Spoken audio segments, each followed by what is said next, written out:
Ya, kuliahnya masih daring, padahal sebetulnya saya pengen di kelas, tapi terakhir itu AC-nya masih banyak yang apa tidak berfungsi gitu.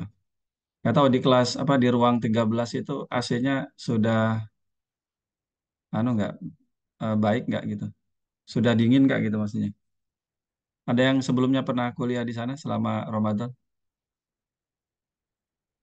Nggak ada. Oh. Oke, terakhir itu membahas topik barisan. Pertemuan sebelumnya yang mungkin kelas kelas C kayaknya yang enggak apa namanya kurang optimal waktu itu. Nggak tahu kelas B itu ya. Tapi sebetulnya semua bahan itu sudah ada di video. Kemudian di buku yang dipakai buku yang dalam bahasa Inggris itu ya. Yang bahasa Indonesia itu yang punya siapa itu Julian itu ya itu belum lengkap sebetulnya. Tapi ya sebagai tambahan ya nggak apa-apa itu dipakai juga. Nah, saya akan mengulangi lagi pembahasan tentang barisan.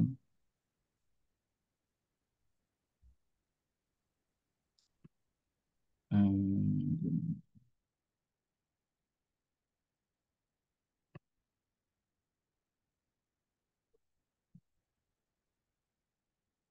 Nah, barisan namanya.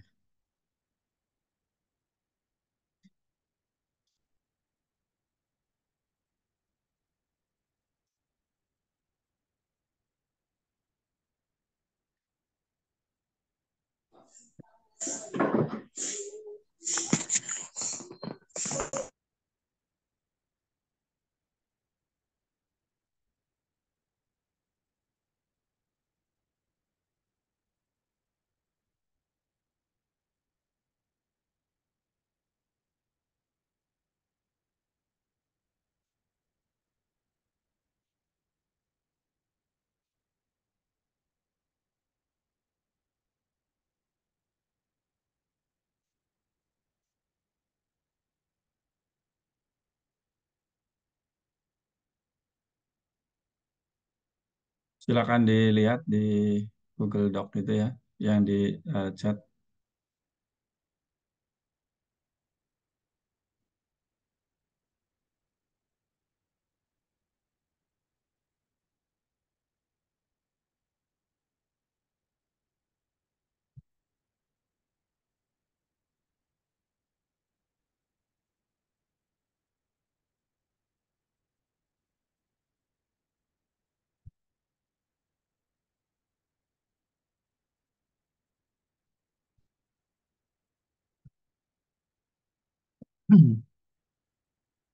Jadi materinya saya ulang lagi yang ini ya. Jadi sebetulnya barisan itu adalah fungsi yang domainnya bilangan asli dan ringnya termuat pada himpunan bilangan real. Ya.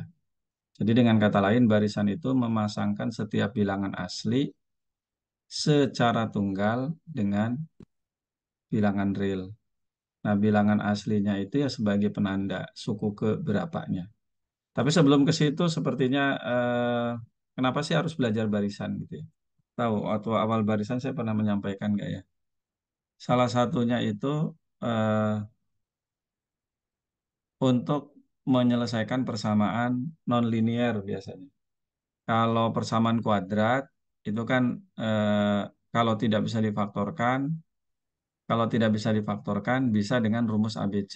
Itu selesai, dapat solusi persamaannya. Tapi kalau persamaannya itu misalnya pangkat 3 gitu ya. Misalnya pangkat 3, maka ini,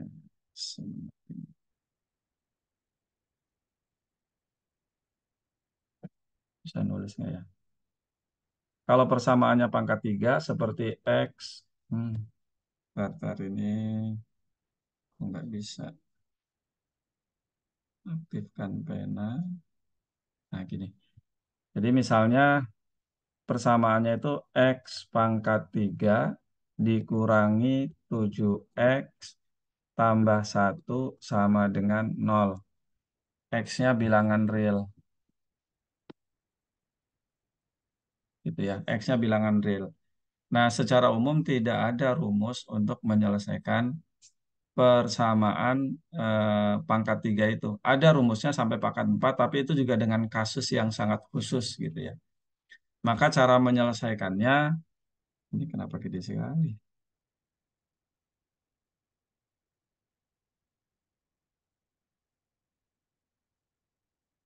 Eh,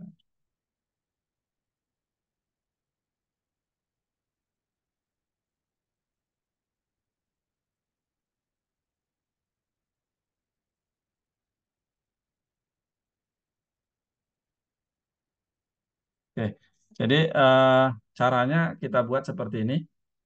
X sama dengan X pangkat 3 ditambah 1 dibagi dengan 7 gitu ya. Nah, kemudian cuma ini kan kalau Anda belajar algoritma pemrograman atau pemrograman komputer, ini kan apa namanya algoritma yang iteratif gitu ya. Sehingga dari situ kita akan buat dalam bentuk iterasinya itu adalah xn plus 1 sama dengan xn pangkat 3 ditambah 1 dibagi 7. Nah, tentu kita harus memutuskan suku pertamanya berapa. Nah, cara menentukan suku pertama itu juga ada teknik khusus supaya kita mendapatkan suatu barisan yang nantinya konvergen gitu ya. Nah, nanti muncul istilah konvergen. Misalnya bisa aja kita mulai suku pertamanya itu 1 gitu ya. Maka nanti suku berikutnya diperoleh dengan eh, suku kedua, ini kan berarti memasukkan n-nya 1 ke sini. Nah, berarti X2 sama dengan X1 pangkat 3 tambah 1 bagi 7. Dapatlah suku kedua. Suku ketiga dengan memasukkan suku kedua tadi ke sebelah sini. Nah, harapannya tentu saja akan didapatkan antara xn plus 1 dengan xn itu akan menuju bilangan yang sama. Gitu ya. Akan menuju bilangan yang sama. Nah, sekarang saya stop share dulu ke bagian itu sebagai ilustrasinya. Aduh, ini ya. Terlihat, yang terlihat apa? Excel. Iya, Pak. Excel ya. Eh,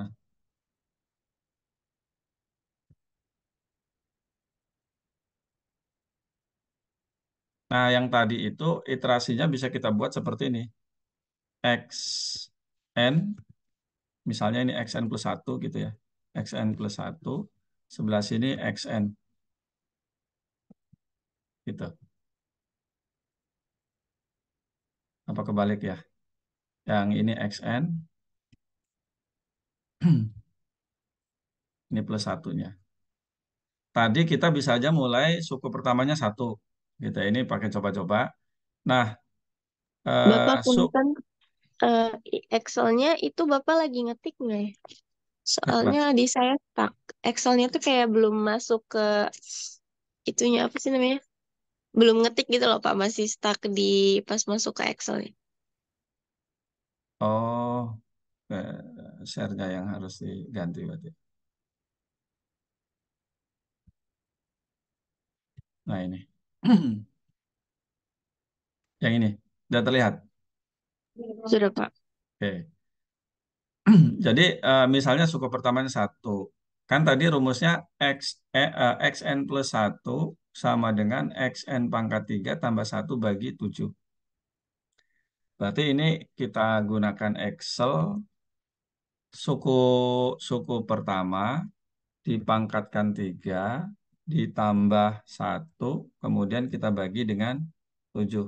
Nah, tentu kalian kalau dengan bahasa pemrograman akan lebih mudah gitu ya. Maka ini diperoleh, ini suku pertama, ini suku kedua. Nah, si suku kedua itu ya pindah ke sini. Masukkanlah ke sini suku ketiga. Suku ketiganya tinggal di copy aja gitu. Nah, supaya lebih eh, terlihat seperti ini, mungkin juga bisa eh, selebihnya sih kalau di Excel tinggal di copy aja gitu. Nah, mungkin dikasih,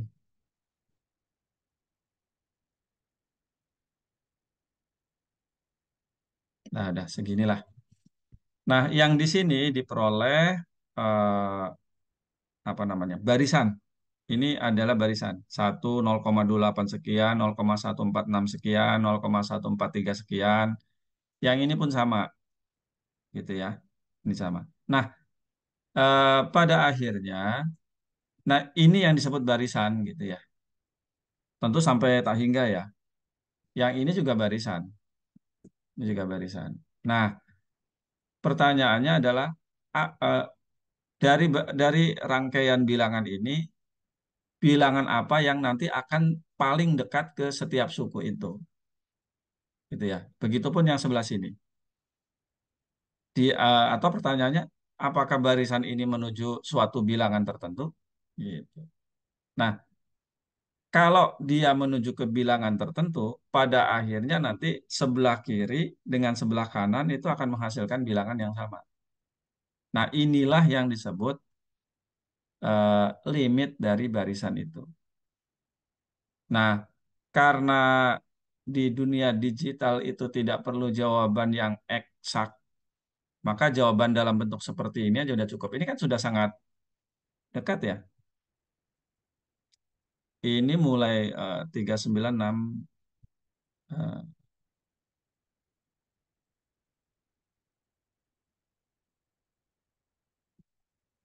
Bentar, coba diperlebar.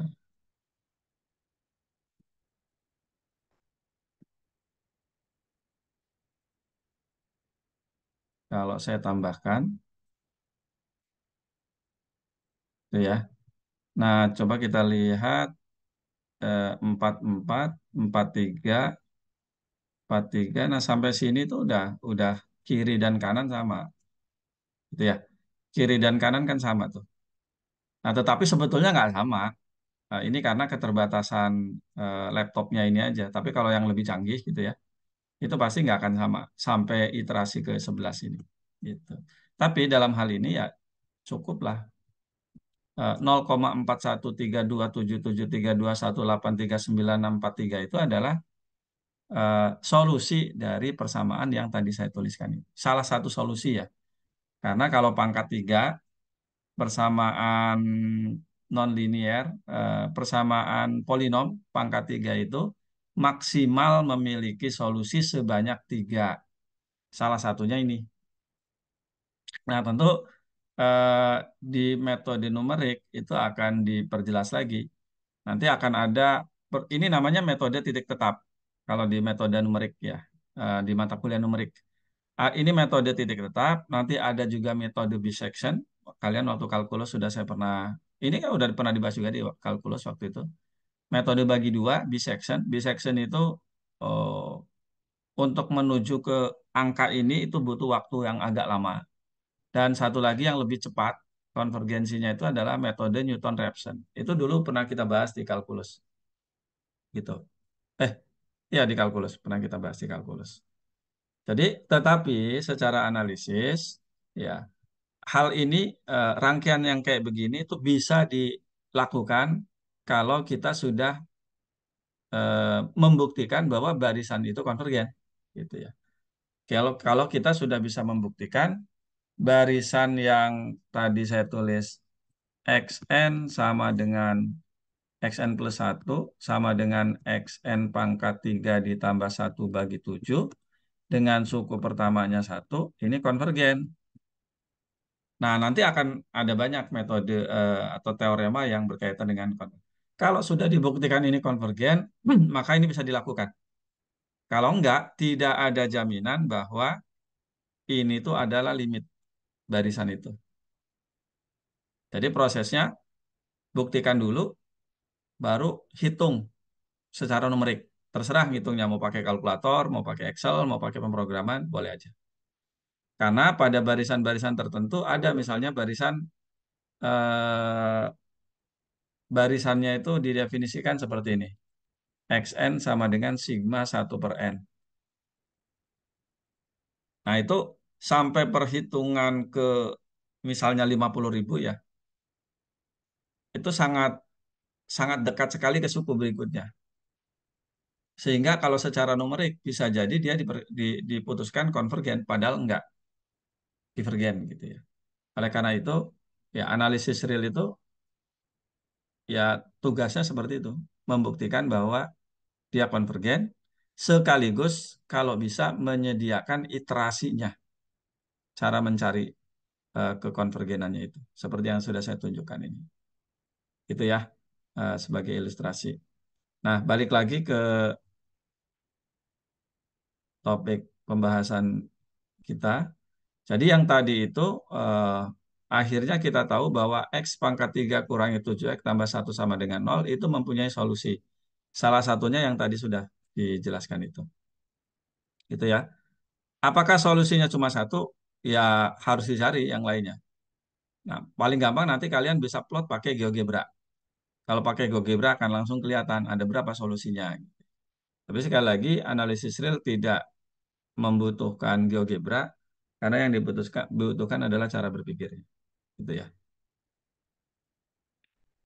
Nah, kemudian jadi itu adalah gunanya atau ya manfaat belajar bilangan barisan, barisan. Nah, selanjutnya ini bisa dihapus. Oke,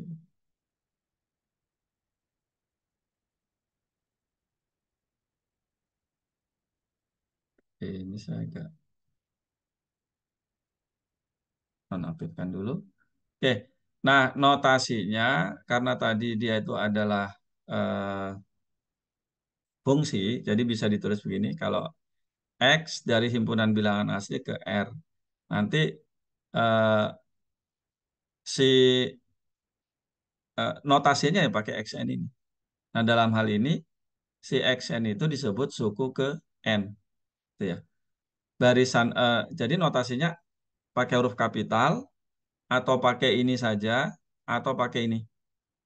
Tapi biasanya sih dibuat lengkap ya. Dibuat lengkap, menuliskannya itu jadi X sama dengan XN gitu ya. Di mana XN-nya itu adalah rumus barisannya. Ya, jadi seperti ini nanti nulisnya. Tapi jangan jangan tertukar ya, beda dengan ini. Kalau itu kan himpunan, kurung kurawal itu kan himpunan gitu. Ya, kurung kurawal itu himpunan. Nah, untuk memperjelas perbedaannya, kalau saya tuliskan X sama dengan -1/N, maka barisannya jadi begini, -1, 1, -1, dan seterusnya. Tapi kalau nulisnya pakai kurung kurawal, ya cuma ini kan. Ini tuh kan domain ya, domain dari eh, fungsi -1/N, N-nya bilangan asli. Gitu. Seperti itu. Jadi penulisan sangat penting untuk diperhatikan. Nah, lanjut. Oh ya, kalau di kalian ini muncul nggak? Kalau kalian buka sendiri di Google Doc-nya. Kayaknya nggak muncul ya kalau coret-coretan ini ya.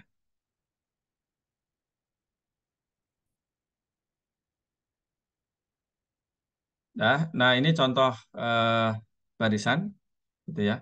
Seper N. Jadi pada akhirnya ini tuh adalah sebuah rumus. Ini A pangkat N, N-nya bilangan asli ya. Atau barisan yang ditulis secara rekursif. Yang tadi saya contohkan itu cara penulisan rekursif yang ini.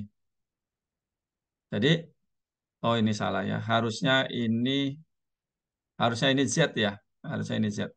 Jadi Z sama dengan Z1 sama dengan satu dan Zn plus satu sama dengan satu plus satu per Zn.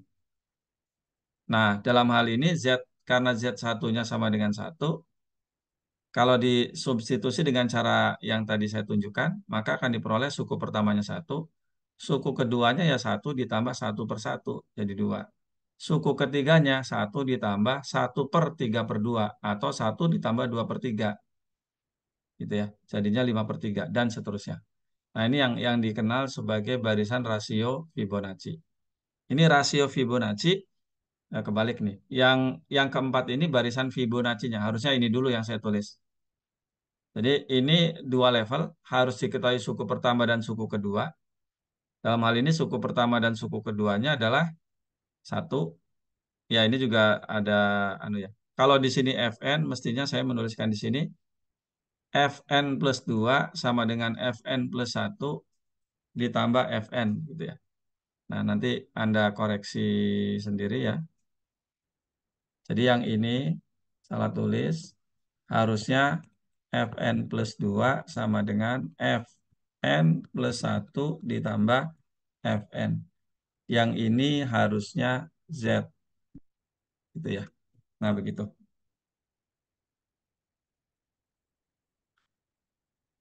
Jadi ada secara langsung seperti ini, ada juga secara rekursif gitu ya. Nanti akan ada beda perlakuan. Nah, selanjutnya barisan itu ini namanya operasi aljabar pada barisan. Jadi barisan itu bisa ditambahkan, dua buah barisan bisa ditambahkan, bisa dikurangkan, bisa dikalikan, bisa dibagi. Nah, syaratnya dibagi itu adalah eh, apa namanya, suku-suku barisan pembagi gak boleh sama dengan nol. Selain itu, barisan juga bisa dikalikan dengan skalar, ya CX. Itu berarti ya suku-suku X-nya itu semuanya dikalikan dengan C, gitu ya. Jadi bisa ditambahkan, dikurangkan, dikalikan, dikalikan dengan skalar atau dengan bilangan real, gitu ya, kan, dan dibagikan. Bisa juga ditarik akar. Ini kurang nih. Ada tarik akar juga. Hanya saja kalau akar pangkat n itu akan ada nilainya kalau kalau ketika n-nya genap, maka suku-sukunya tidak ada yang negatif, gitu ya. Tapi kalau x-nya ganjil, kalau n-nya ganjil, akar pangkat n gitu ya. Jadi bisa juga ditarik akar, gitu. Nah, ini yang jadi pembahasan utamanya. Tadi kan beberapa istilah gitu ya. Nah, ini terkait dengan limit barisan. Ini yang semua teorema yang ada pada barisan tujuannya satu, menentukan apakah barisan itu konvergen atau tidak. Kalau konvergen berapa limitnya, gitu ya. Mudah-mudahan kalian sudah nonton yang di video itu ya, jadi biar bisa lebih cepat. Misalkan X sama dengan Xn adalah barisan, bilangan X anggota real dikatakan limit barisan jika untuk setiap epsilon positif terdapat bilangan asli K yang bergantung pada epsilon, sedemikian sehingga jika N lebih dari K epsilon, maka nilai mutlak Xn dikurangi X kurang dari epsilon. Nah, cara menulis, kalau X itu adalah limit barisan Xn, maka cara nulisnya ya seperti ini. Ya, cara menulisnya seperti itu. Jadi ini. Nah, barisan yang mempunyai limit ya disebut barisan konvergen. Kalau tidak punya limit, ya namanya barisan divergen. Contohnya ini, limit 1/n sama dengan 0. Kalau kalian plot 1/n, semakin n-nya besar, itu kan semakin dekat ke 0. Apakah pasti limitnya 0? Nah, itu yang harus dibuktikan. Tapi sebelum itu, eh, pertama, dulu waktu membahas, saya lupa, apakah pernah membahas pernyataan berkuantor atau enggak ya. Jadi, ini kok, bentar, saya mau ngecilin ukuran ininya, tapi nggak bisa juga ya.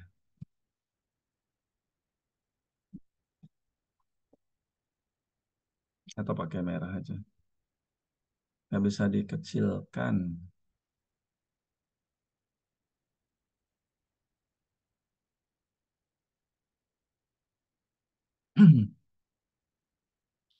Jadi pernyataan berkuantor itu bentuk umumnya begini.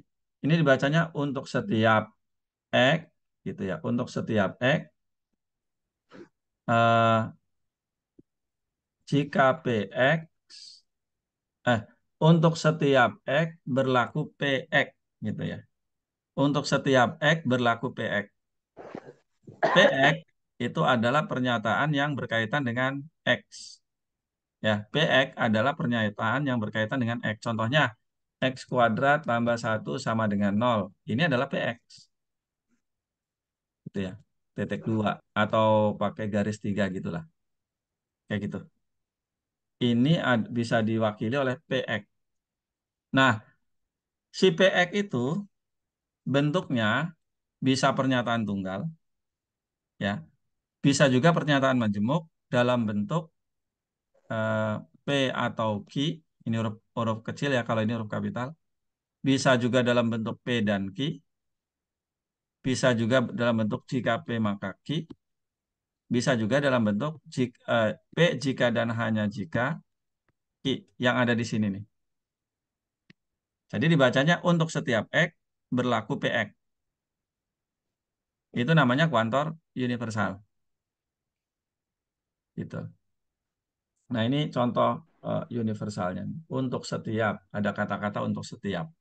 Kemudian di sini ada terdapat. Nah terdapat itu namanya kuantor eksistensial. Eksistensial.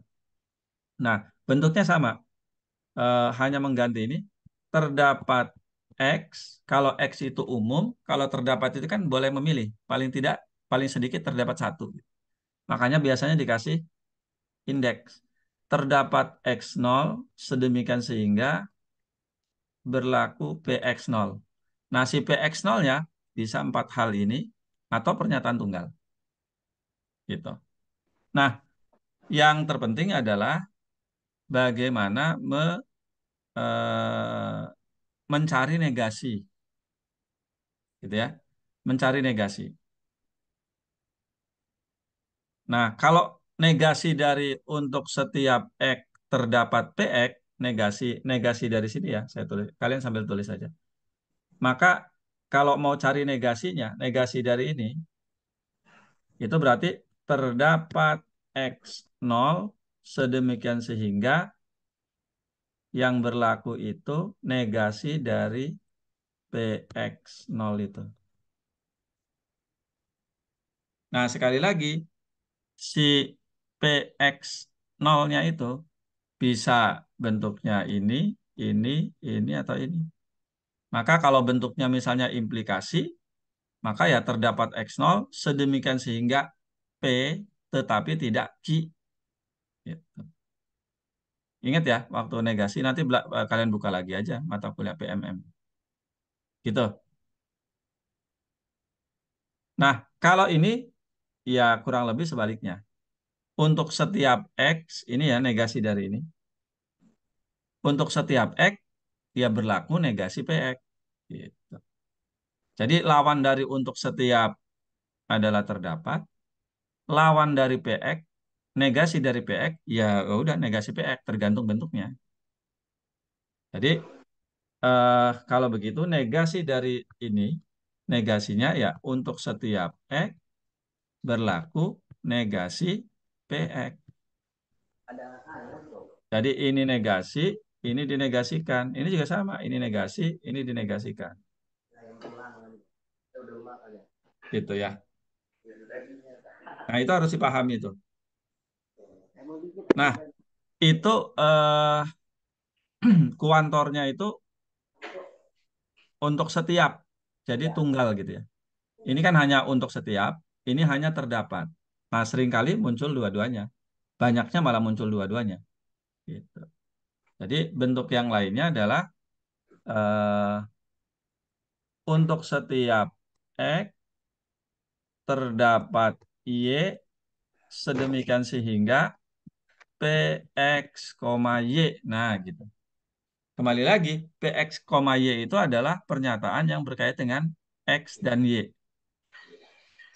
Nah, bentuknya bisa pernyataan tunggal, pernyataan tunggal itu apa? Misalnya Y sama dengan X kuadrat. Itu kan pernyataan tuh tentang X dan Y. Bisa juga pernyataan majemuk dalam bentuk disjungsi, konjungsi, implikasi, dan biimplikasi. Gitu ya. Nah, perhatikan urutannya. Untuk setiap X terdapat Y sehingga ini.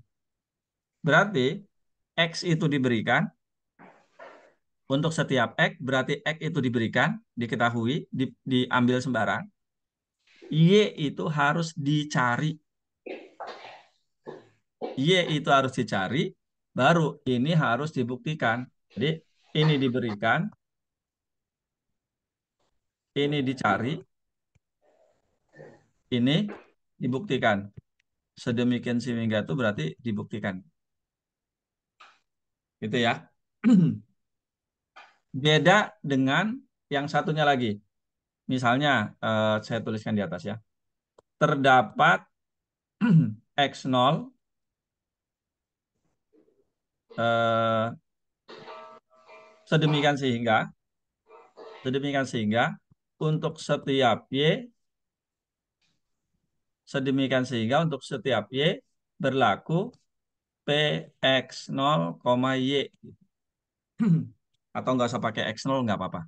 Terdapat X sedemikian sehingga untuk setiap Y berlaku PX, Y. Ya. Nah, kalau ini algoritmanya adalah cari dulu X0-nya, dan itu harus berlaku untuk setiap Y. Tipe X, Y-nya itu harus berlaku untuk setiap Y. Kalau yang ini, untuk setiap X terdapat Y. Kalau X-nya berubah, Y-nya berubah. Agar ini benar. Ya, urutannya itu. Jadi, kalau X-nya berubah, Y-nya juga berubah. Tapi kalau yang ini, si X-nya dipilih sesuatu yang tetap, nggak berubah-berubah, tapi berlaku terus untuk Y yang manapun. Jadi urutan dalam kuantor itu sangat menentukan. Ya, untuk setiap X terdapat Y akan sangat beda dengan terdapat X untuk setiap Y. Gitu. Karena kalau ini ya X-nya itu biasanya si tunggal. Kalau yang ini Y-nya berubah seiring X yang berubah. Gitu. Jadi ya kalau ini pernyataan awal, ini itu adalah negasinya. Tapi kalau negasi ya ini mesti pakai negasi gitu ya. Jadi kalau mencari negasi itu pokoknya untuk setiap X terdapat Y sedemikian sehingga PX Y ya berarti untuk setiap negasinya terdapat negasinya untuk setiap yang ini ya negasi PX, Y. Begitu juga yang atas. Oke ya. Nah, contoh yang sederhana. Saya pakai notasi untuk setiap X terdapat Y sedemikian sehingga X tambah Y sama dengan 10. Nah, gitu. Kalau X-nya 1, berapa Y yang dipilih? 9 kan? Kalau X-nya negatif 5, maka Y yang dipilih adalah 15. Kalau X-nya berubah, Y-nya juga berubah. Gimana cara membuktikannya? Berarti cara membuktikannya kayak tadi. Eh, Ambil atau boleh diberikan, karena biasanya di pasif ya, diberikan X, pilih pilih Y-nya yang bagaimana, pasti bergantung pada X. Pilih Y-nya yang bagaimana, sehingga sehingga X tambah Y sama dengan X tambah apa, dan hasilnya 10. Nah, dalam hal ini, saya pernah menyampaikan atau memberikan materi tentang backward forward dalam pembuktian ya, forward backward. Nah, tujuan kita itu mencari pasangan X yang berlaku seperti ini. Maka ya udah, oh maunya kan seperti ini. Kita mau cari Y, ya tinggal diubah aja Y-nya sama dengan 10 kurangi X kan. Gitu. Tahu dari mana? Ya kalau kita tahu X tambah Y-nya tujuannya adalah X tambah Y sama dengan 10, yang mau dicari berapa Y-nya, sehingga kalau ditambahkan X hasilnya 10, ya ini caranya, operasi aljabar sederhana aja. Jadi dalam hal itu tujuannya apa? Dari tujuan itu kita setting apa sih yang mau dicari. Nah, dalam hal ini yang dicari kan Y. Sementara X dikasih bebas. Makanya tadi kalau X-nya setengah, maka Y-nya pasti 9,5 kan. Kalau X-nya negatif 5, maka Y-nya pasti 10 dikurangi negatif 5. Jadi 15. Sehingga X tambah Y itu kalau dijumlahkan hasilnya tetap 10. Gitu ya. Jadi sekali lagi, dalam hal kuantor lengkap seperti itu, maka untuk mencari Y-nya itu ya perhatikan tujuannya. Dari tujuan itu kita oprek gitu ya. Kita modifikasi gimana caranya supaya mendapatkan Y gitu. Nah, berbeda dengan yang satunya lagi tadi. Kalau untuk setiap X terdapat Y sedemikian salah. Terdapat X sedemikian sehingga untuk setiap Y berlaku eh, PX, Y. Nah, kalau itu si X-nya dicari dulu sehingga berlaku untuk semuanya. Sehingga berlaku untuk semuanya. Gitu ya. Nah, itu pernah kita bahas contohnya di sistem bilangan real waktu membahas aksioma lapangan. Nah, itu dua-duanya ada tuh. Untuk setiap X terdapat Y sedemikian sehingga X tambah Y sama dengan nol. Yang satu lagi, terdapat X sedemikian sehingga X tambah Y sama dengan X tambah Y sama dengan terdapat itu oh, X tambah Y sama dengan apa ya waktu itu ya? X tambah Y sama dengan X ya. Terdapat X terdapat X sedemikian sehingga untuk setiap Y X tambah Y sama dengan Y gitulah. Nah, lihat lagi aja di situ ya. Nah, begitu. Nah, oleh karena itu perlu juga diperhatikan negasinya. Negasi dari kalimat ini ya yang tadi saya sebutkan itu. Pilih X sedemikian sehingga untuk setiap Y yang berlaku negasi dari ini. Nah, kemudian kalau dalam hal membuktikan yang seperti ini, perhatikan tujuannya yaitu ini. Untuk mendapatkan Y. Nah, oke. Nah, itu yang saya jelaskan itu karena itu yang akan kita pakai di sini. Untuk setiap terdapat jika itu maka ini. Jadi PX, Y-nya itu dalam bentuk implikasi. Dalam membuktikan limit XN sama dengan X, epsilon itu dikasih, K epsilon itu yang dicari. Sedemikian hingga kalau ini berlaku, ya N lebih dari K epsilon kan boleh diganti dengan satu. Nantinya begini, gitu. Maka si XN kurangi X ini kurang dari epsilon. Gitu ya. Jadi yang harus dicari itu K epsilonnya. Epsilonnya itu diberikan, dikasih. Sehingga kalau ini diketahui, kalau ini benar, diketahui berarti maka ini akan benar. Gitu. Nah, untuk itu, nah perhatikan contoh yang ada di sini. Sebaliknya, udah itu ya. Kemudian saya nonaktifkan dulu. Yang ini contohnya limit 1/n sama dengan nol. Atau buktikan bahwa barisan X sama dengan 1/n konvergen ke nol. Itu ya. Nah, sekali lagi, dalam hal ini, eh,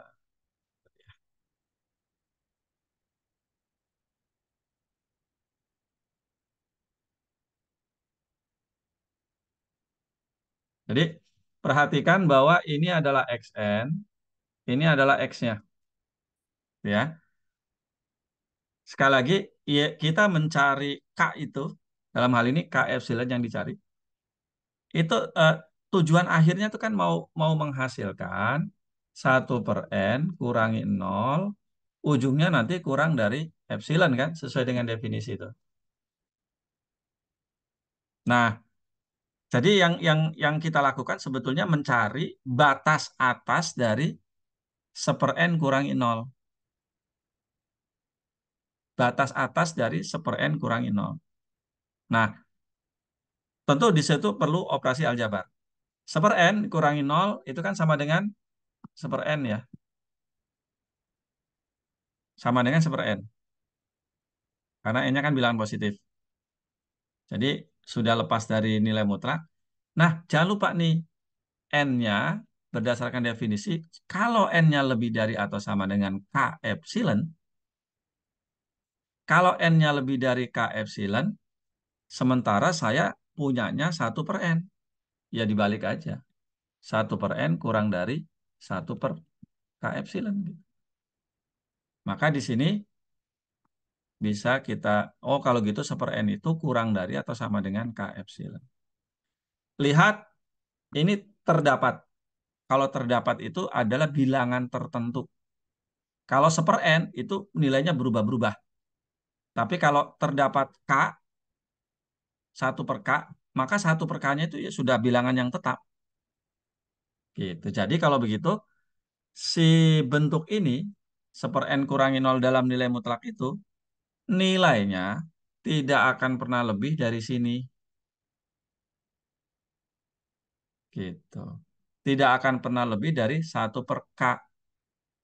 Kalau begitu, karena kita mencari k yang ada kaitannya dengan epsilon, ya sudah kita batasi aja. 1/k-nya itu kurang dari epsilon. Gitu. Emangnya ada? Ada, itu dijamin oleh sifat Archimedes.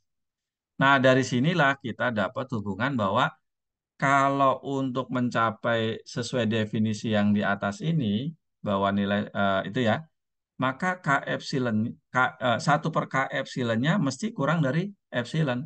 Tapi kan yang dicari K epsilon. Maka kalau begitu kita peroleh K epsilonnya lebih dari 1/epsilon. Ini yang saya tulis di sini. Ya, dari sini kita peroleh hubungan ini. Maka cara menuliskan buktinya ya udah seperti itu. Diberikan epsilon positif, tadi sudah kita tahu bahwa K yang diperlukan itu mestilah lebih dari 1/epsilon. Ada keterangan di situ. Ini supaya lebih pas ya pakai indeks epsilon ya. Eksistensi, emang ada bilangan asli yang lebih dari 1/epsilon? 1/epsilon itu bilangan real. Emang ada nggak bilangan asli yang lebih dari 1/epsilon? Ada, ya yang sudah kita bahas pada sifat Archimedes. Jadi pilih K-nya yang seperti itu, sehingga jika N-nya lebih dari K epsilon tadi, maka XN dikurangi X, XN-nya adalah 1/N, kurangi 0, kurang dari epsilon. Tahu dari mana? Yang ngotret dari sini tadi.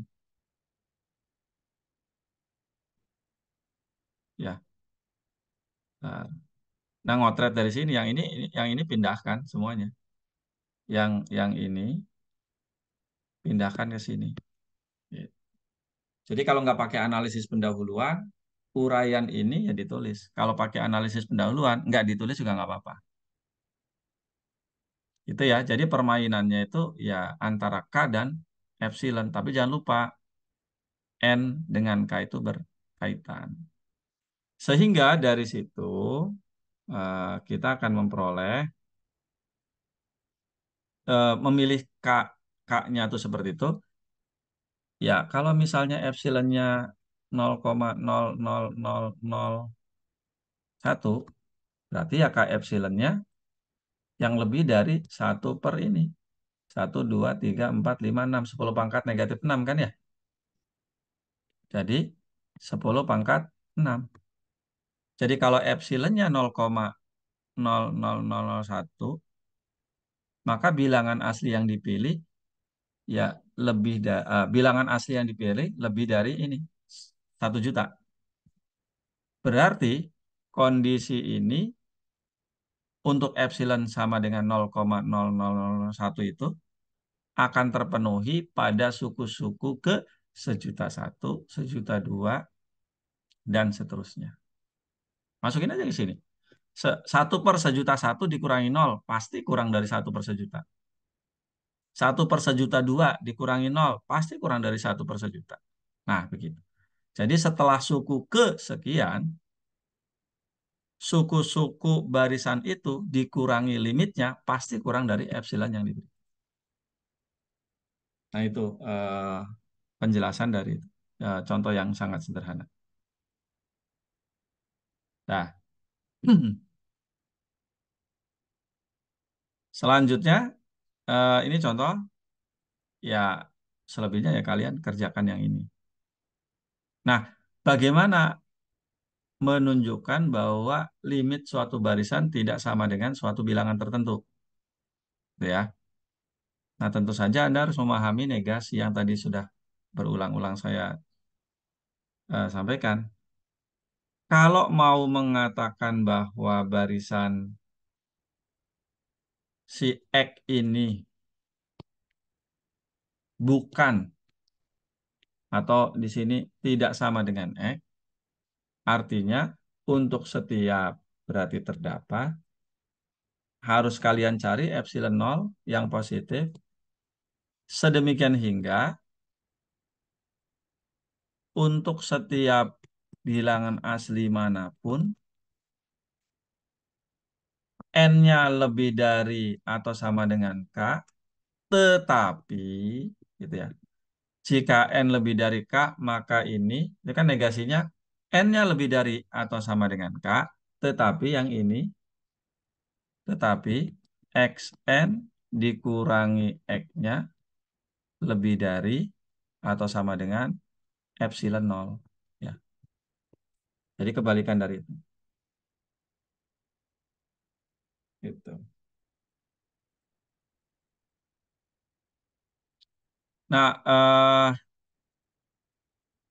sementara itu dulu yang saya jelaskan, walaupun sebetulnya udah ada di video ya. Mudah-mudahan lebih paham setelah dijelaskan. Selebihnya ya latihan soal gitu. Jadi ini yang apa namanya pembahasan kita itu. Nah selanjutnya sih kayaknya lebih baik latihan soal. Latihan soalnya saya kasih yang ada di buku aja. Sebelum bahas soal sebelum membahas teorema yang lain. 3.1.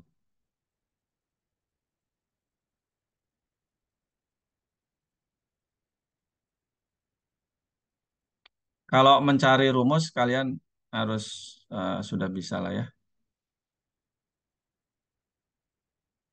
Nah, sekarang coba kerjakan menggunakan definisi tadi, nomor 5 dan nomor 6.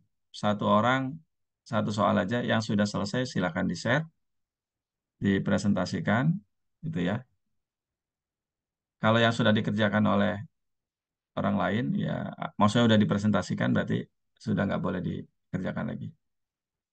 Nah, untuk itu saya kasih waktu kira-kira eh, paling lama 30 menit ya untuk mengerjakan berapa soal nih? 8 soal itu ya. Nanti kalian boleh juga sih kalau mau ke yang lain gitu ya. Tapi yang utamanya ini dulu. Saya khawatir ngasih contoh yang rumit-rumit tapi yang simpel kayak gini kalian nggak bisa. Oke, silakan dikerjakan. Kalian boleh buka bukunya, buku analisis real yang udah pernah saya share atau boleh lihat dari sini.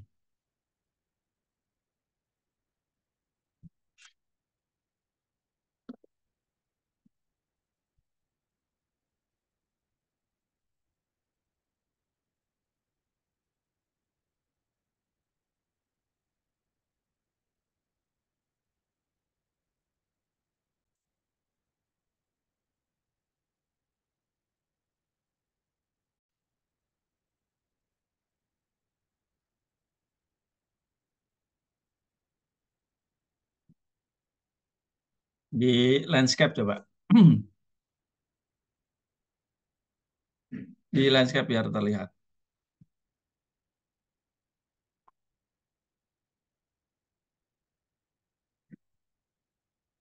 Nah, n per n kuadrat tambah satu kurang dari satu per n itu dari mana?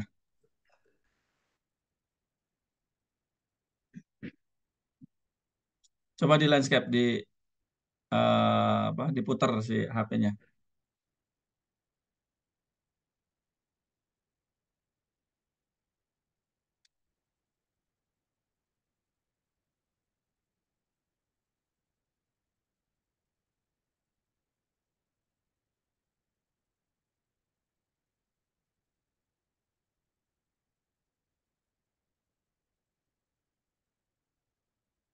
HP-nya aja yang diputar, tapi di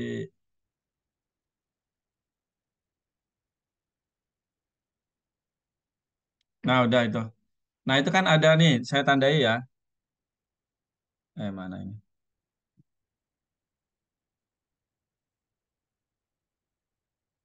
Aduh, nggak kelihatan ya tandanya.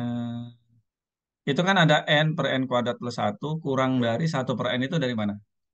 Prosesnya.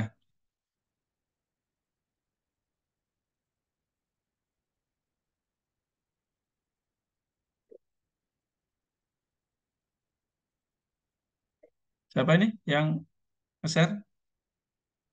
Serliantika. Mana Serliantika? Kenapa n per n kuadrat plus satu kurang dari satu per n? Itu gimana prosesnya?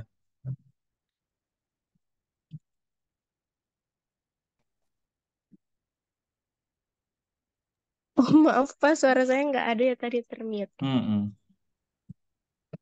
Sebentar. Kalau saya itu dimisalkan, misalnya N-nya itu sama dengan satu. Jadi kalau disubstitusi N per N kuadrat plus satu itu kan menghasilkan setengah. Berarti terbukti kalau misalkan setengah itu dia lebih kecil dari satu gitu. Kan n-nya itu seluruh bilangan asli. Itu baru satu kasus. Kasus yang lain gimana?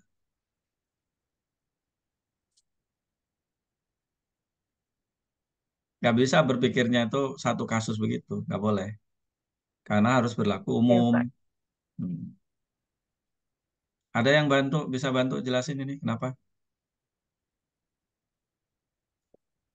Karena ini Pak, N per N kuadrat plus satu itu kan kurang dari N per N kuadrat ya.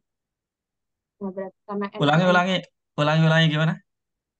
eh, oke, N per N kuadrat plus satu itu kan kurang dari N per N kuadrat. Kenapa begitu? Karena kan kalau misalkan dibilang apa, pecahan, kalau misalkan penyebutnya lebih besar, tentu pasti Hmm, akan lebih ya, kecil kan. Ya, ya. Terus? itu akan kurang dari satu per N. Kan N per N kuadrat itu sama dengan satu per N. Ya, ya itu cara menjelaskannya yang seperti itu barusan siapa Jahrot apa tadi namanya?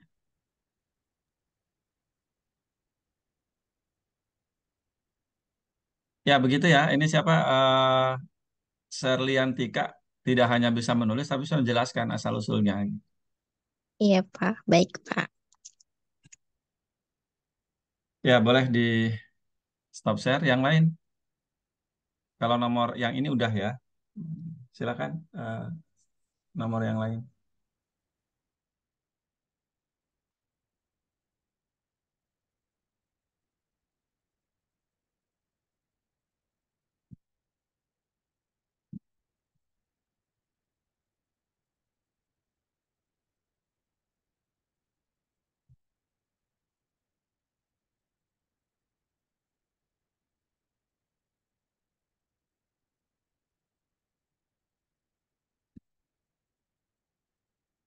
Ya Oke. silakan.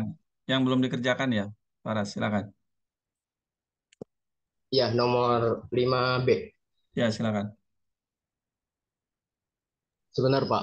Di foto dulu soalnya.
Kalau yang sudah siap silakan.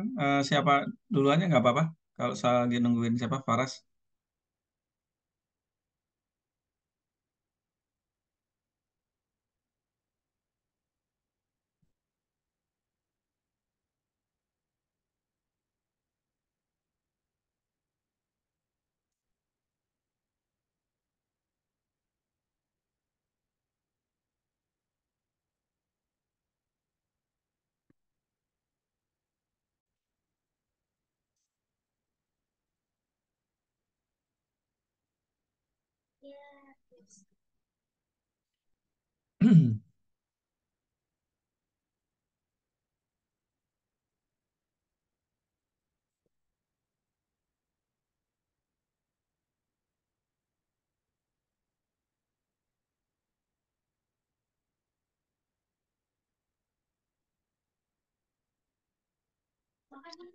Oke, ya itu betul ya siapa Faras. Ada yang semodel itu yang penyebutnya N+2. Nah itu udah sama aja caranya dengan ini. Ya, silakan yang lain. Siapa ini Faras? Ya,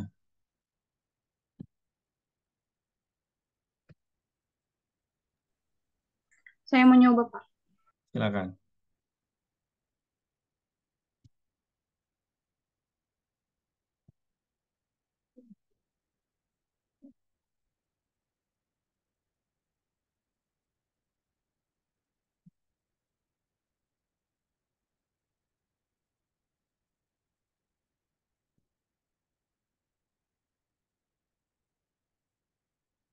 Coba dijelaskan kotretannya itu yang sebelah kanan.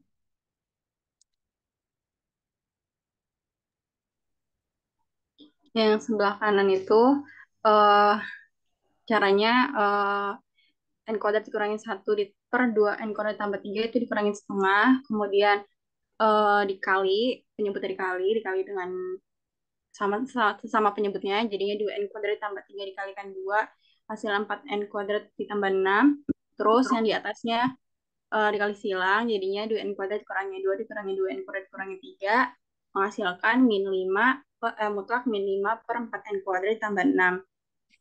Jadi hasilnya karena mutlak, jadi hasilnya 5 per 4 n kuadrat ditambah 6. Lalu itu menggunakan saksaman segitiga, maka bisa diperoleh 5 per 4 n. Karena tadi penyebut dari si 4 n kuadrat tambah 6 itu kan lebih besar, jadi sehingga dia akan lebih besar daripada penyebut si 4 n. Jadi kalau misalkan lebih besar berarti dia akan kurang dari 5 per 4 n itu. Lalu dia akan lebih dari 5 per 4 K dan dan akan kurang dari 5 per 4 K dan kurang dari epsilon. Maka K-nya diperoleh yaitu K lebih dari 5 per 4 epsilon. Jadi 4K lebih dari 5 per epsilon. Ya, boleh nggak K-nya itu lebih dari lebih dari 1 per epsilon aja? Oh, boleh. Kenapa boleh? Karena memenuhi gitu, Pak. Karena ya, memenuhinya itu gimana maksudnya? Ini maksudnya kan ini udah diperoleh nih si K-nya itu ini ya. Kalau K-nya misalnya lebih dari 1 per epsilon, boleh nggak? Supaya lebih sederhana.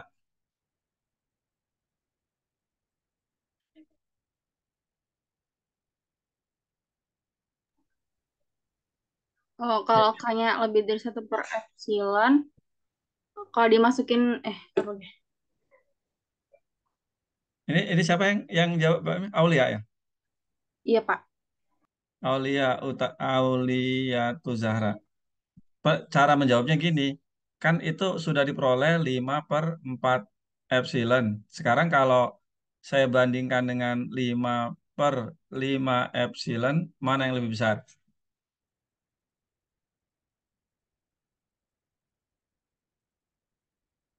5 per 4 atau satu yang lebih besar? 5 per 4. Jadi yang benar itu begini atau begitu notasinya?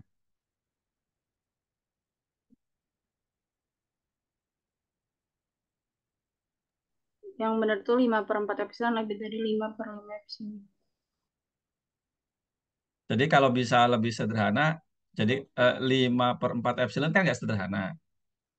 Maksudnya kalau bisa itu udah betul, tapi itu udah betul. Itu udah betul. Jawaban ini udah betul.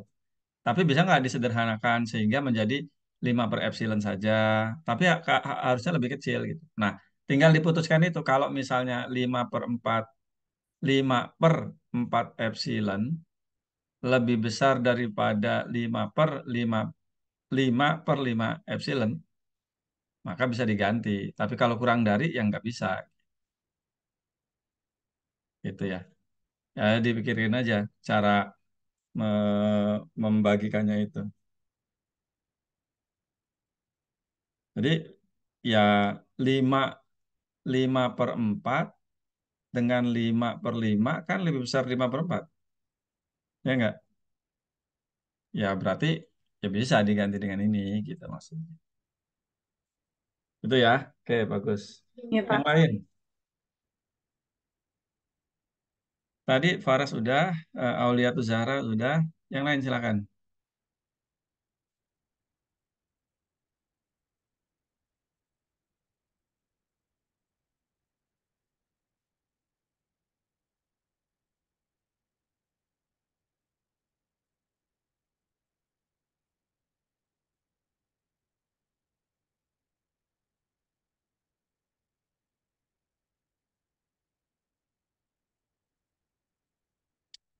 Adnin mana adnin?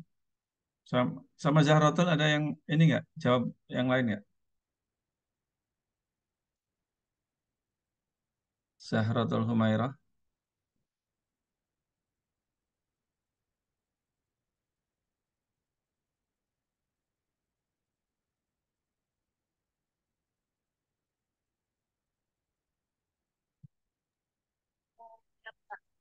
Ini saya coba jawab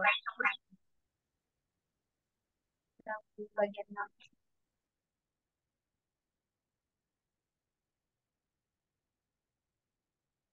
Coba dijelasin. Oke, jadi buat analisis pendahuluan itu yang pertama mutlak 1/akar n+7 dikurang 0 itu sama dengan 1/akar n+7. Nah, itu kan pasti kurang dari 1/akar n. Nah, itu kurang dari sama dengan 1/akar k. Dan 1/akar k itu kurang dari epsilon. Jadi untuk buktinya diberikan epsilon positif, pilih k-nya lebih dari 1/akar epsilon. Nah, untuk eksistensi k itu dijamin oleh sifat Archimedes, sehingga jika n lebih besar dari sama dengan k, maka berlaku mutlak 1/akar n+7 dikurang 0 itu kurang dari epsilon. Ya. Ya, kembali lagi, kalau akarnya dibuang masih memungkinkan nggak? K-nya lebih dari 1/epsilon. Ya, masih. Ya, ini 1/akar epsilon dengan 1/epsilon mana yang lebih besar? Jadi 1/akar epsilon dengan 1/epsilon mana yang lebih besar? 1/epsilon. 1/akar kan? Jadi kan jadinya kan lebih dari ya. Ya berarti memungkinkan kalau diganti dengan ini. Jadi bilangan aslinya yang lebih besar kalau begitu. Oke, siapa? Zahrotul Humairah ya. Oke, boleh. Tapi yang tadi juga udah betul. Yang lain?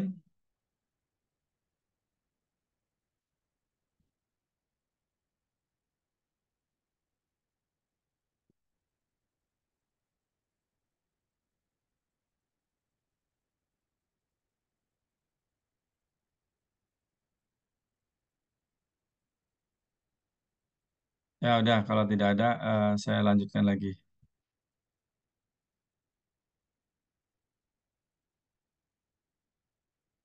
Hmm,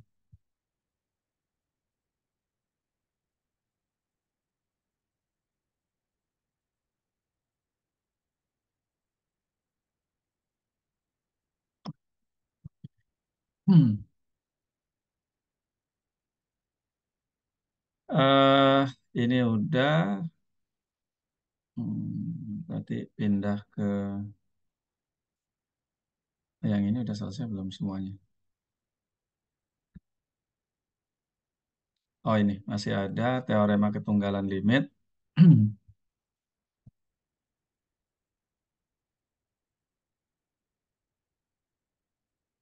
Nah, limit barisan itu kalau ada, karena bisa jadi nggak punya limit ya. Kalau ada, pasti tunggal. Misalnya tadi, limit 1/akar n+7 sama dengan 0. Itu pasti nggak akan ada yang lain, gitu ya, kecuali 0. Cara membuktikannya begini. Seandainya limitnya itu ada dua, yaitu X dan X aksen, gitu ya. Jadi, menggunakan kontradiksi. Seandainya lebih dari satu, gitu ya. Maka, eh, karena limitnya itu dua, ini kalau saya gambar nih. Ini X, ini X aksen gitu tuh. Jadi X dengan X aksen limitnya tuh ke situ. Nah kemudian kalau kita buat mendapatkan kontradiksinya itu, kira-kira kan nanti ada kalau ini saya bagi dua, ini saya bagi dua gitu ya, seperti itu. Nanti akan ada barisan yang ke sini numpuknya, yang ada ke situ juga, gitu tuh. Nah dari situ bagaimana supaya tidak beririsan si interval ini tuh supaya tidak beririsan.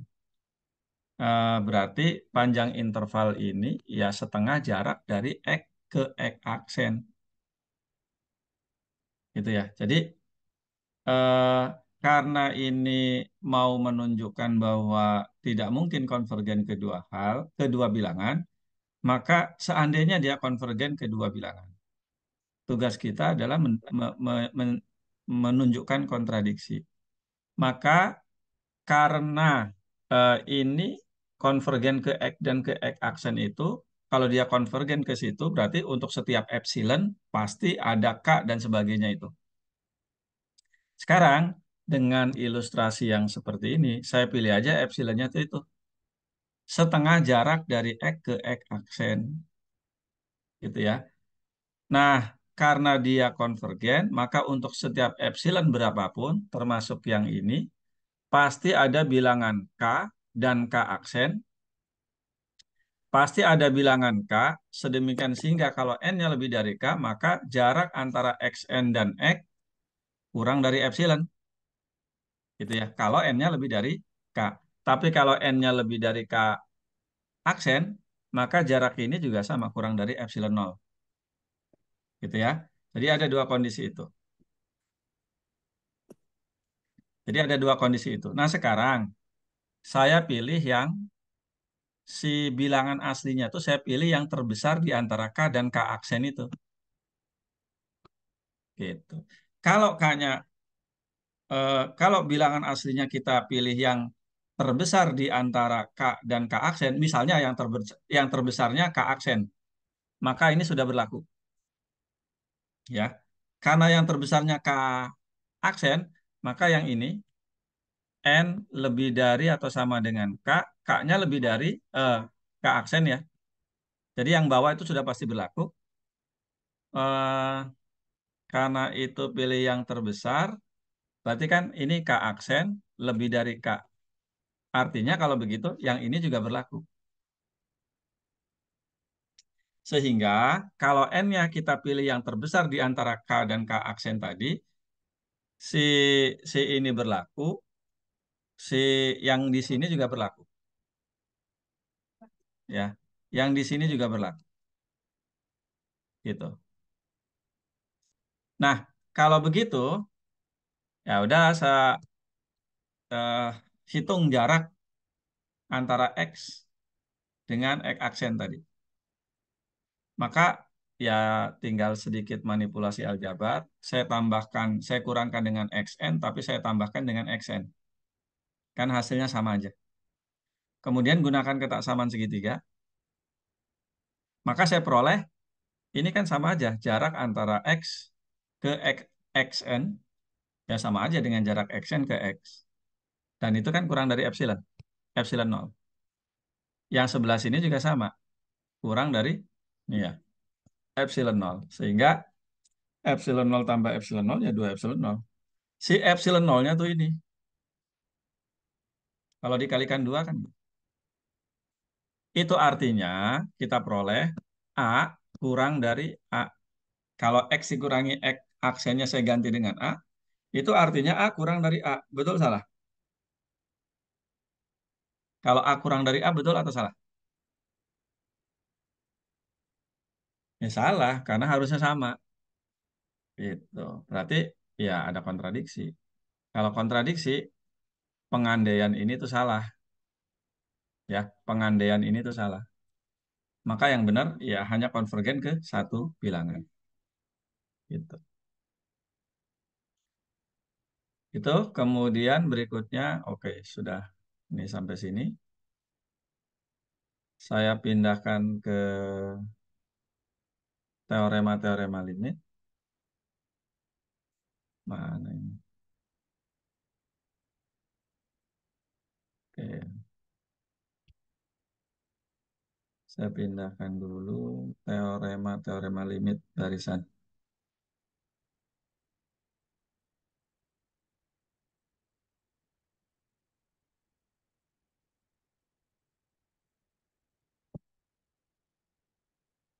Bentar.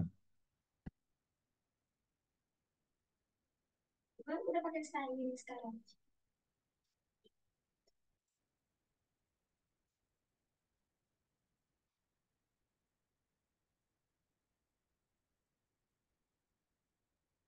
Nah, ada beberapa teorema yang tertinggal ya. Saya akan langsung tunjukkan aja yang ada di buku.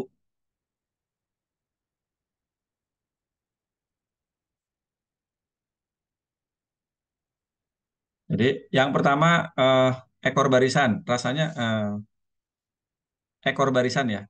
Ekor barisan. Misalnya X ini adalah barisan. Ya, suku-sukunya X1, X2, X, dan seterusnya lah ya. Kemudian M itu adalah bilangan asli yang diberikan tertentu gitu ya.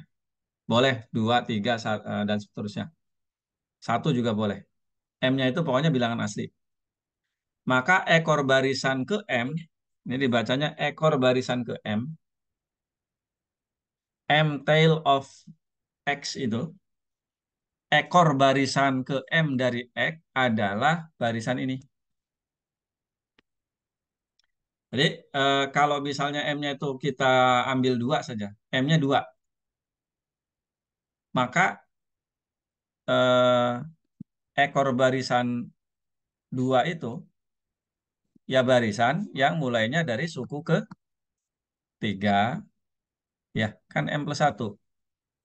M-nya 2, ya berarti suku pertamanya 3, suku keduanya berarti X4, dan seterusnya.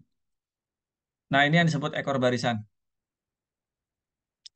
Kalau X10, ya mulai barisannya mulai suku ke-11 dari barisan awal. Seperti itu. Ya.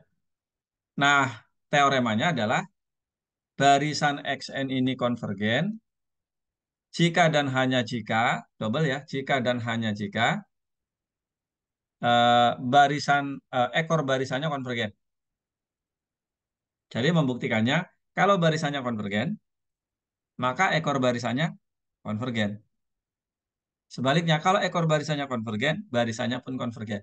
Membuktikannya mudah aja. Kuncinya tuh di K dikurangi M, yang satu K dikurangi M, yang satu lagi ya KM aja gitu.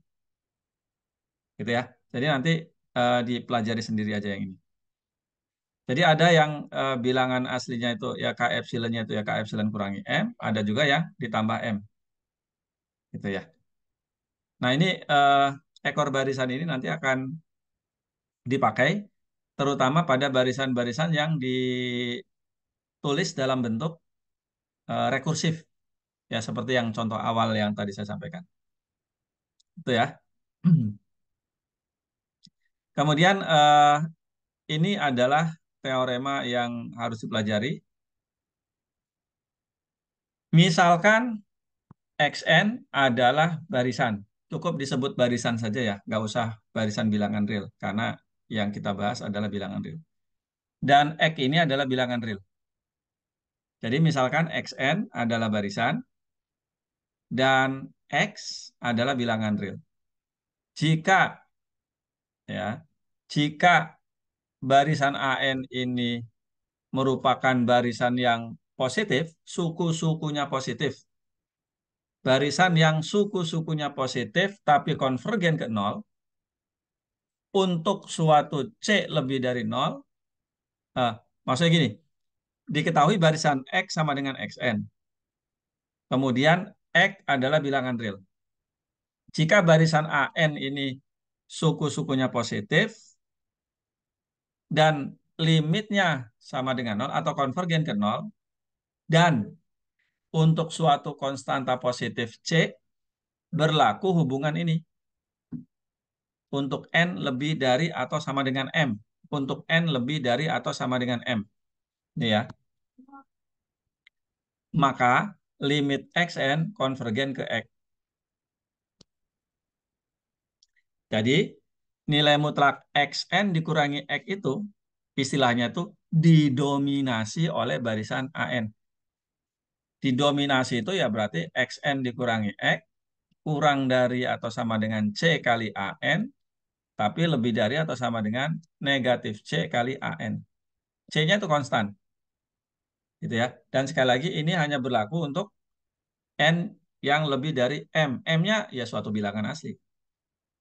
Gitu. Nah, dalam hal ini membuktikannya ya sama aja relatif mudah. Gitu ya. Pertama, lihat gini. Barisan AN konvergen ke nol. Ya, barisan AN konvergen ke nol. Artinya limit AN sama dengan nol. Berarti kalau diberikan epsilon positif, pasti ada bilangan K, pasti ada bilangan asli K, ya. Sedemikian sehingga jika N-nya lebih dari K, maka si ini nilai mutlak AN dikurangi 0 kurang dari E per C.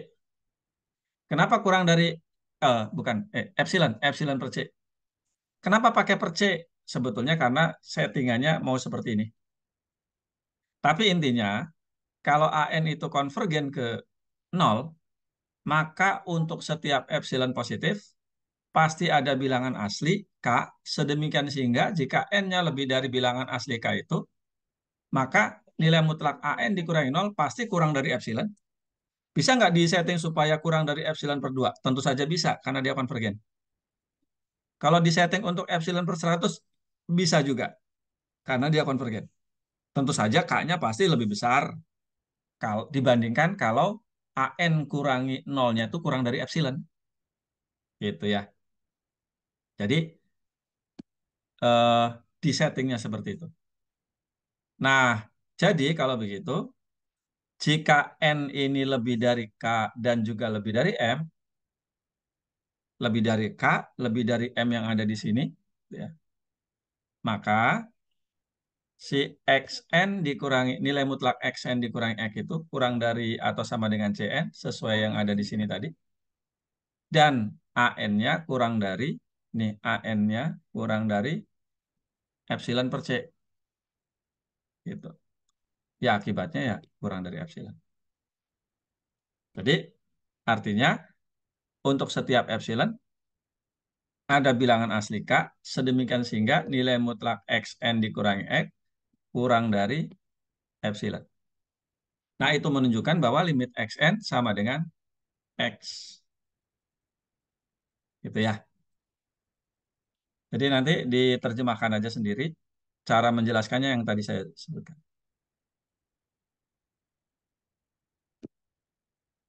Gitu. Ya harus harus harus bisa belajar juga dari uh, buku ya. Nah, nanti ini akan banyak dipakai untuk membuktikan limit. Nah, sebetulnya kalau yang ini nggak perlu pakai teorema, nggak perlu pakai teorema ini sih. Tapi sebagai latihan boleh cara menggunakan teorema yang tadi. Yang ini kan sudah dikerjakan tadi oleh beberapa orang ya, yang serupa dengan ini. Tuh ya. Nah, dalam hal ini kenapa lebih menarik kalau kita gunakan teorema yang ini? Pertama karena kita menggunakan ketaksamaan Bernoulli. Eh, pakai ketaksamaan Bernoulli nggak? Oh, nggak. Kalau yang ini nggak kayaknya. 1/NA, ya nggak sih, nggak perlu ya. Jadi, kalau A-nya lebih dari 0, NA itu pasti lebih dari 1 plus NA. Ya jelas lah ya, NA ditambah 1 kan. Kalau dibalik, ya 1/1 plus NA. Jadi kalian harus paham kalau X dan Y ini positif, dua-duanya positif, maka 1/Y kurang dari 1/X. Nah, kalian harus bisa buktikan tuh. Tuh ya. 2 kurang dari 3. Kalau 1/2, ya lebih dari 1/3. Ya, gitu. Nah, dari sini ke sini saya kira jelas. Ya, kalau NA kurang dari 1 plus NA dengan catatan positif, kalau negatif lain lagi urusannya. Maka kalau dibalik, 1/nya jadi berbalik arah tuh.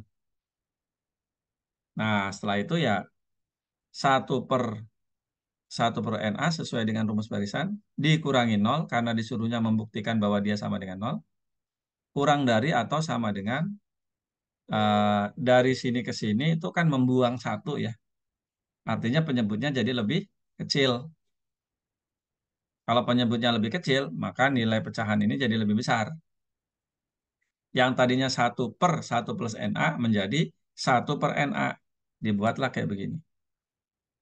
Ingat A-nya itu adalah bilangan real positif. Gitu ya. Nah, yang harus diperhatikan tuh ini.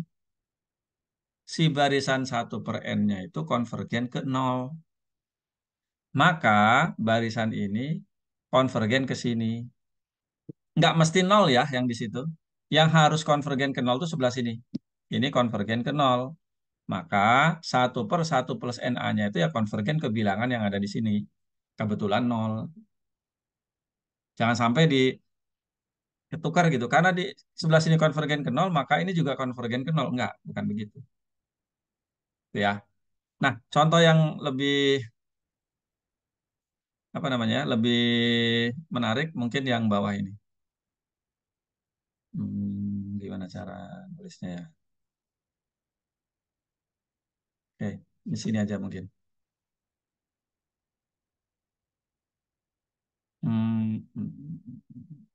Oke, slideshow. Loh, ini kenapa ada biru ini, biru ini?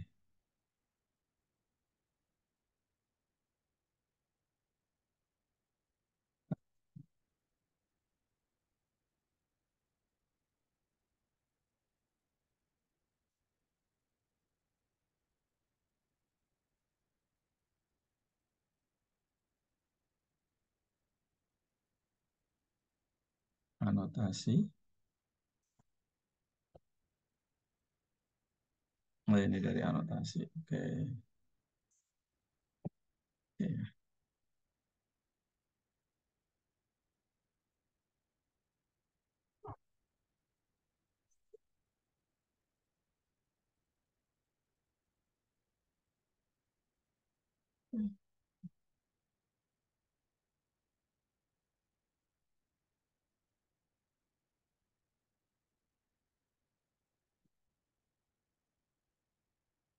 Nah, saya tuliskan di sini aja. eh ini ya.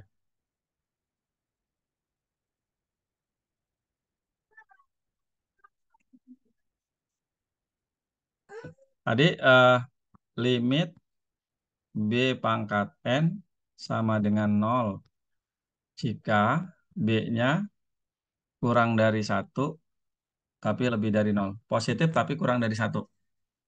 Jadi pecahan positif yang kurang dari 1. Nah, kalau B-nya itu kurang dari 1, maka si B ini bisa kita tulis dalam bentuk 1/1 plus A, di mana A-nya lebih dari 0. Ya. Kalau B-nya itu pecahan positif yang kurang dari satu, maka si B-nya itu bisa ditulis dalam bentuk 1/1 plus A. Boleh nggak 2 plus A? Boleh. Tapi gunakan itu karena nanti akan sesuai dengan kita menggunakan teorema ketaksamaan Bernoulli. Jangan lupa ini kan B pangkat N tuh. Berarti kalau saya pangkatkan dengan N, itu kan sama dengan 1/1 plus A pangkat N. 1 plus A pangkat N. 1 pangkat N kan N ya, yang jadi pembilang nggak berubah. Nah, sekarang menurut ketaksamaan Bernoulli, 1 ditambah A pangkat N itu akan lebih dari atau kurang dari A kali N. Tuh, ini yang di sini A kali 1 dikali A, 1 ditambah A kali N ya, sebelah sini. Nah, menurut ketaksamaan Bernoulli, kurang dari apa lebih dari?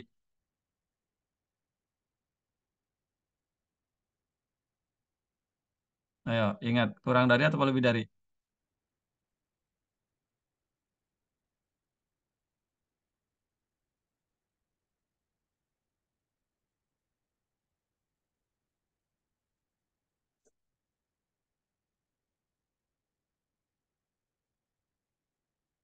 Lebih dari kan ya? Lebih dari ya? Iya, Pak. Lebih dari. Kalau dibalik, 1/1 plus A pangkat N, yang ini, maka akan jadi kurang dari atau sama dengan 1/1 plus AN. Gitu.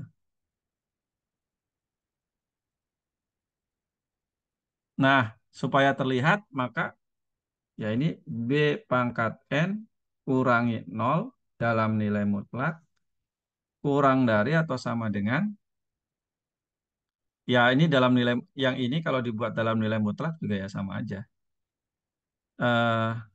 1/1 plus AN kan ini jadi kurang dari satunya tinggal dibuang ya.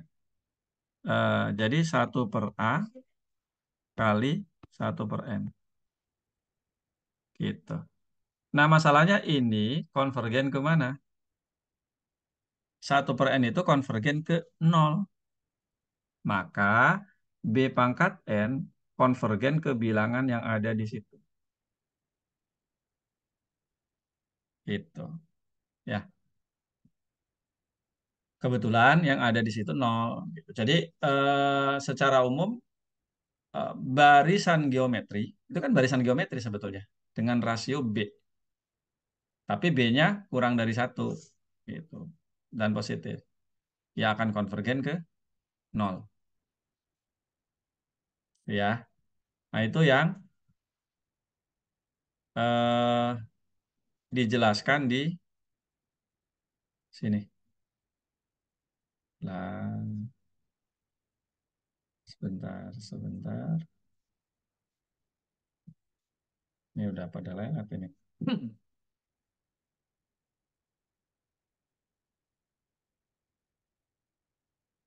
Mana sih?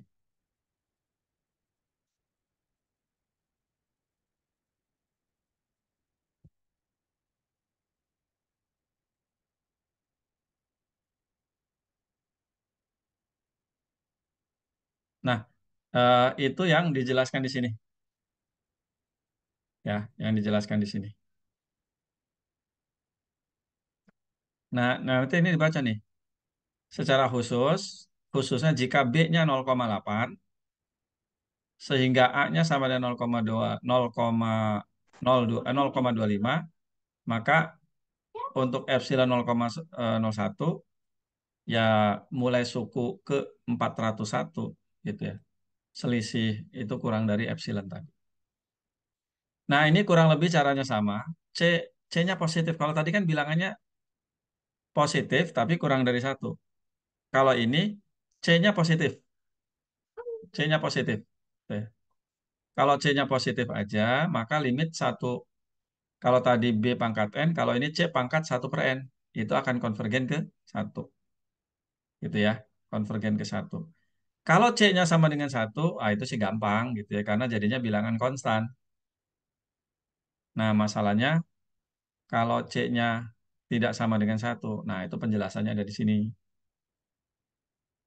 Ya, karena ini untuk C lebih dari 1. Ini untuk C lebih dari 1. Yang di bawah untuk C positif tapi kurang dari 1. Nah, ini lumayan bagus untuk dipelajari ya. Setidaknya yang ini pahamilah. Jadi cara memahaminya gini. Kalau C-nya lebih dari 0, oh ada masalah di kalau C-nya 1. Kalau C-nya 1 ya bilangan konstan. Berarti konvergen ke 1 pasti. Karena suku-sukunya konstan 1. Nah, sekarang kalau C-nya lebih dari 1. C-nya lebih dari 1, bayangkan aja sebagai ilustrasi misalnya 1,1. Dipangkatkan dengan atau akar pangkat N dari, ini kan akar pangkat ya. Akar pangkat 2 dari 1,1 itu pasti hasilnya lebih dari 1. Akar pangkat 3-nya juga pasti akan lebih dari 1. Karena 1 pangkat 3 kan 1. Sehingga secara umum akar pangkat N dari C, di mana C-nya lebih dari 1, pasti lebih dari 1. Kalau lebih dari 1, berarti boleh ditulis begini. Kenapa pakai DN? Ya karena nilai D-nya itu, tambahnya itu bisa berubah-ubah tergantung C-nya. Tergantung akar pangkat berapa. Gitu ya. Gitu ya. Nah, sehingga dari situ C pangkat 1 per N sama dengan 1 plus DN itu, ya kuadratkan, pangkatkan aja kedua ruas dengan N. Maka diperoleh ini.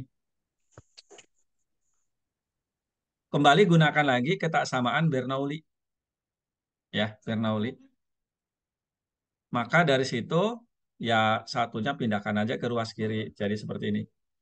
C kurangi 1 lebih dari atau sama dengan NDN. Sehingga si DN-nya itu, kalau diubah ya, jadi begini. Ya kan? DN, kalau dibaca dari kanan ke kiri, DN kurang dari atau sama dengan C kurangi 1 bagi N.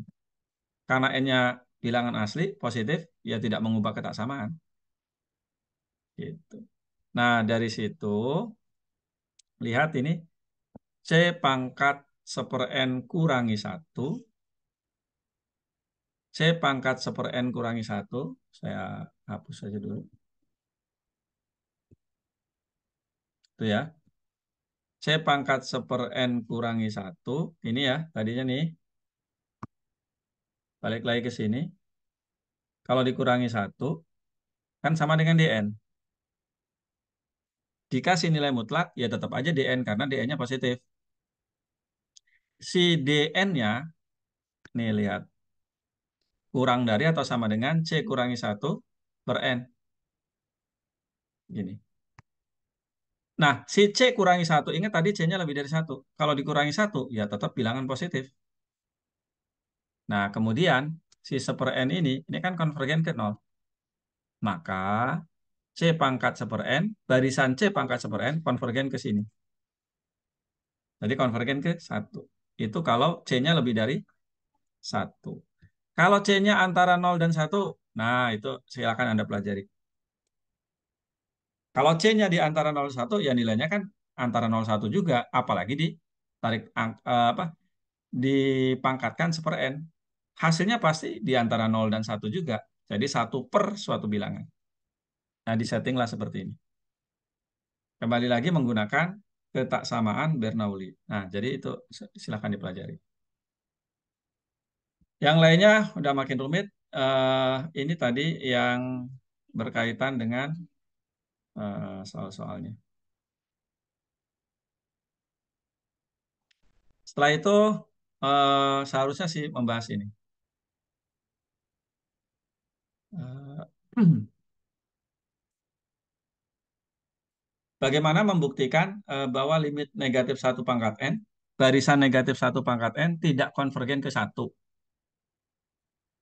Nah, itu perlunya tadi teorema yang menyatakan bahwa eh, limit suatu barisan jika ada tunggal.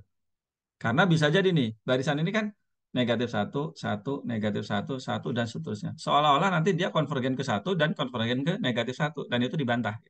Nggak begitu. Yang kayak gitu malah tidak konvergen. Nah, secara umum sebagai latihan, ya bagaimana membuktikan bahwa, oh dia tuh tidak akan konvergen ke satu kok. Dan juga dia tidak akan konvergen ke negatif satu juga. Dan nanti secara umum dia tidak akan konvergen ke manapun. Tapi karena barisannya muncul di negatif satu, suku-sukunya negatif satu, satu, negatif satu, dan seterusnya, seolah-olah orang menduga, oh dia konvergen ke satu. Tapi mungkin juga konvergen ke negatif satu. Seperti itu. Makanya sebagai latihan ini, bahwa barisan ini tidak konvergen ke satu. Nanti dengan cara yang serupa, itu dia tidak akan konvergen ke negatif satu juga. Nah, sebagai ilustrasi nanti kalian bisa lihat di video yang sudah saya buat. eh Ini negatif satu pangkat N, kalau dikurangi satu, hasilnya apa? Ada dua kemungkinan. Hasilnya itu dua, ya kalau N-nya ganjil. Ya, kalau N-nya ganjil dia dua. Tapi kalau N-nya genap, hasilnya nol. Ini kalau N-nya genap. Eh, kalau N-nya ganjil. Ini kalau N-nya genap. Gitu. Jadi kalau begitu, oh jaraknya itu ternyata bisa dua tuh. Jarak antara suku-suku ini dengan satu bisa nol, bisa dua. Bisa nol, bisa dua. Oh, kalau begitu, kalau jaraknya bisa nol atau dua, ya sudah, epsilon yang saya pilih, ambil aja satu. Boleh nggak setengah? Boleh. Nanti tinggal diatur. Tapi biasanya yang kayak gitu satu lah, yang sederhana. Nah, sekarang karena kita ingin mengatakan dia tidak konvergen ke satu, berarti cari epsilon nol berapa?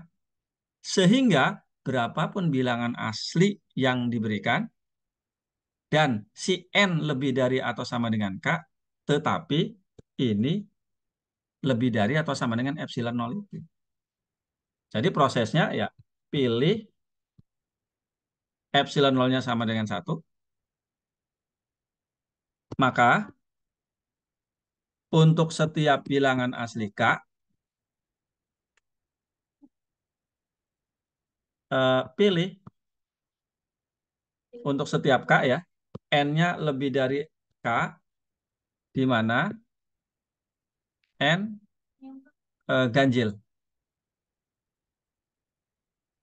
Jadi untuk setiap N yang lebih dari K, ya untuk N-nya yang ganjil, maka akan diperoleh negatif satu pangkat N kurangi satu. Untuk N ganjil ya, K-nya berapapun. Nih, lihat untuk setiap K, maka pilih N lebih dari K, di mana K-nya, N-nya itu ganjil. Ganjil itu berarti kan 2M plus 1. Maka ini nanti akan sama dengan 2, yang berarti lebih dari epsilon 0. Itu artinya dia tidak konvergen ke satu. Dengan cara yang sama,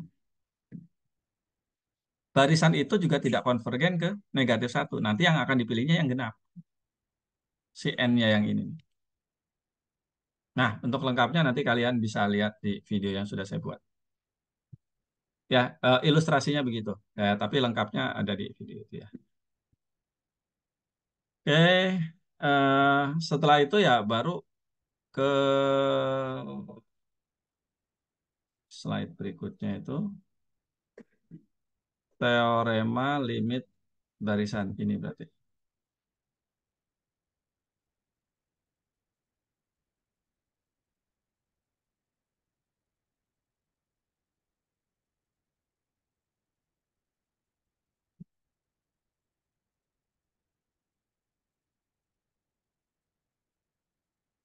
Nah, teorema-teorema limit barisan itu juga sudah saya buat juga videonya, gitu ya. Nggak tahu kalian ini suka nyari sumber nggak gitu ya dari Pertama, definisi barisan terbatas.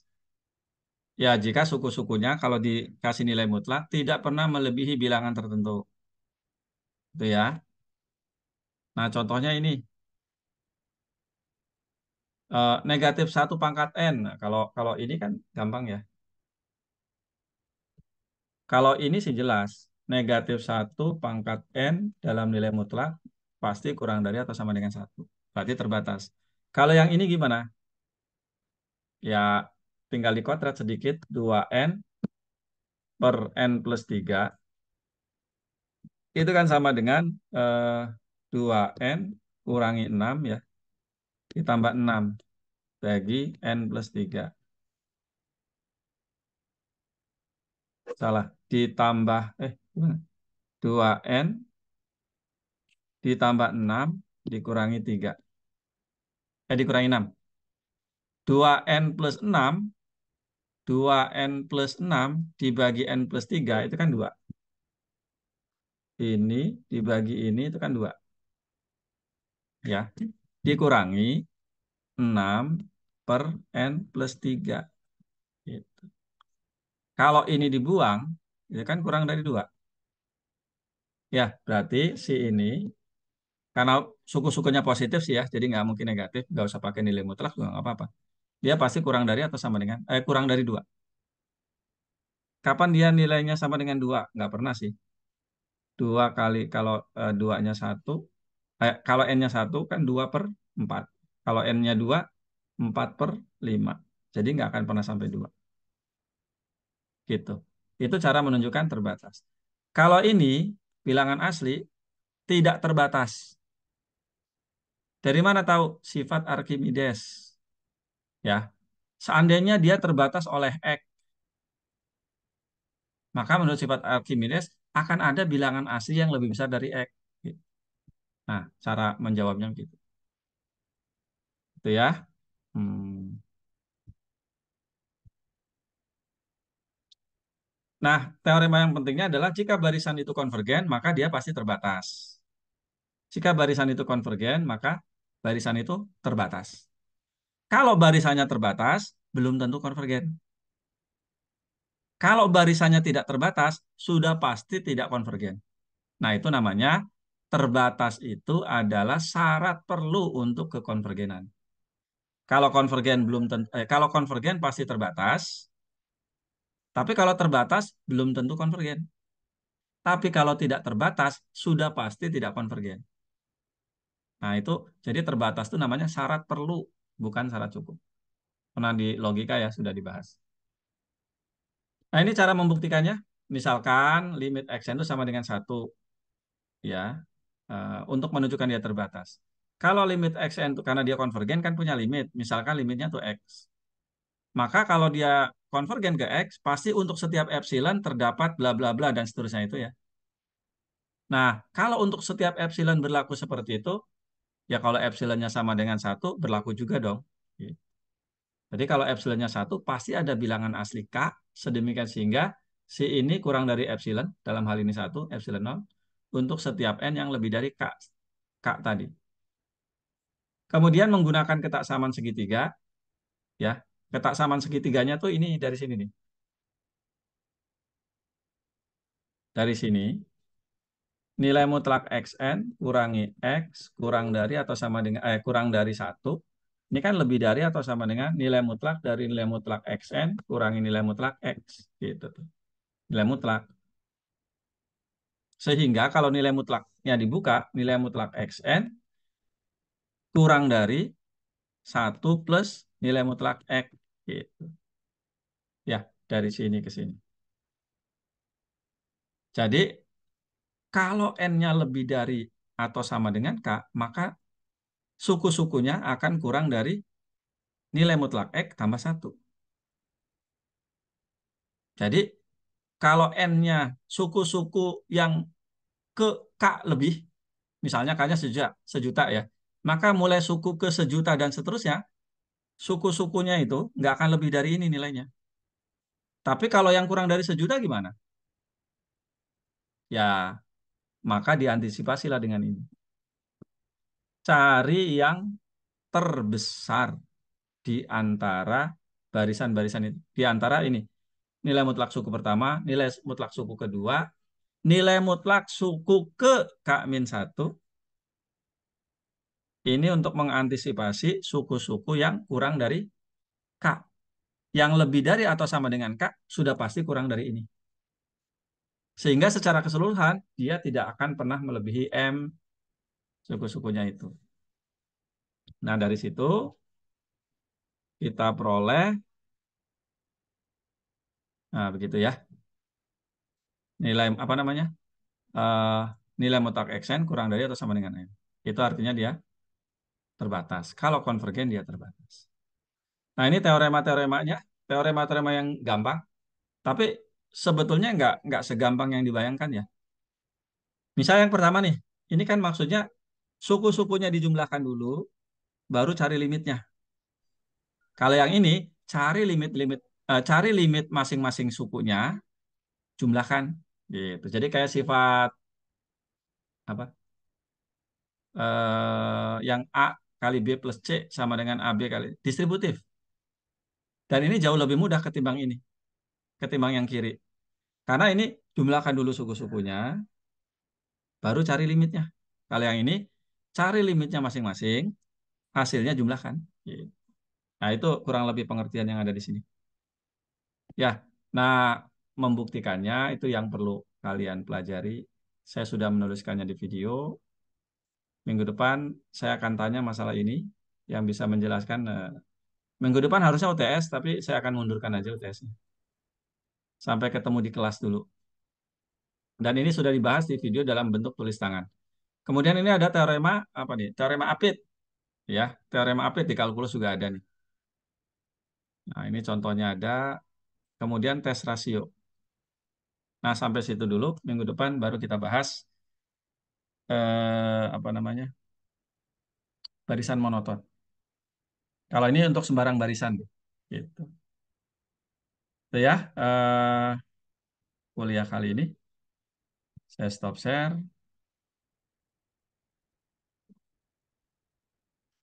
dan saya kira itu udah mau jam 10 mungkin gilirannya Pak San. Saya Heri, Assalamualaikum warahmatullahi wabarakatuh. Waalaikumsalam Waalaikumsalam warahmatullahi warahmatullahi wabarakatuh. wabarakatuh. Terima kasih, Pak.